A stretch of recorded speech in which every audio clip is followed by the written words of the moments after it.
कटघरे में खड़ा ये जो शख्स है, ये इस लड़के बाप है। ये अपनी बेटी की शादी करना चाहता है, लेकिन शादी से पहले इस लड़की की कुछ फिजूल सी शर्तें हैं। शर्तें नहीं, पागलपन है। पागलपन? लाखों करोड़ों रुपया लोग शादियों में खर्च करते हैं, क्या वो पागलपन नहीं है? पिता अपनी घर की लक्ष्मी दे और दहेज भी, क्या ये पागलपन नहीं है? एक तरफ हम अन्न को पूजते हैं और दूसरी तरफ उसी अन्न को कचरे के डब्बे में डालकर उसका अनादर करते हैं, उसकी बर्बादी करते हैं, क्या ये पागलपन नहीं है?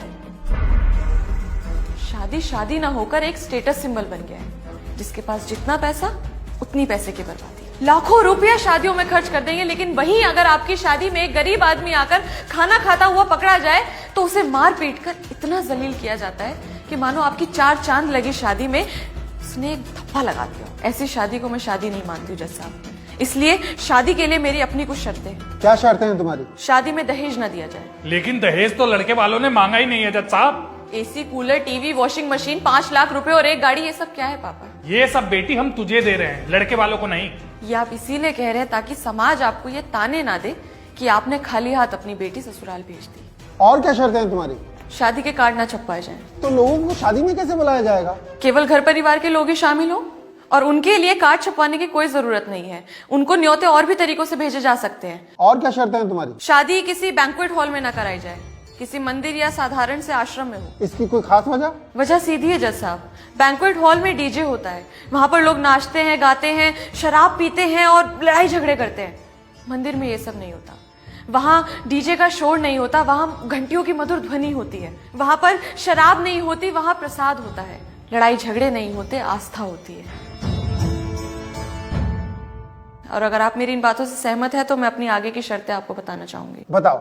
खाना बिल्कुल साधारण हो और गरीबों को भी खिलाया जाए।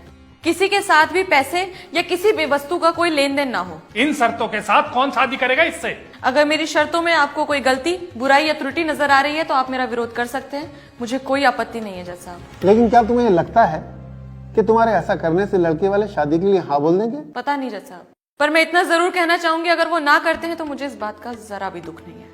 इन शर्तों पे कोई शादी नहीं करेगा तुझसे, फिर क्या करेगी? जिन लड़कियों की शादी नहीं होती, क्या वो कुछ नहीं कर सकती हैं पापा?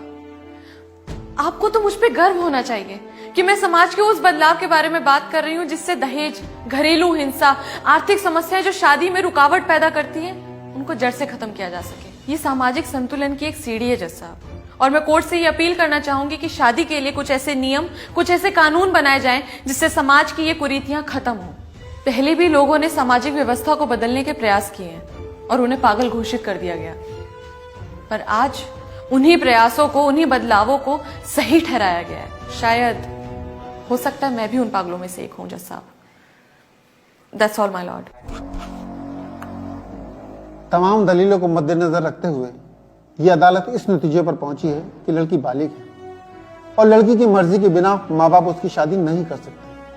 रही बात शर्तों की, तो वो विचाराधीन है। न्यायकर्ता उस पर बैठक करेंगे और निर्णय लेंगे। अदालत बर्खास्त की जाती है।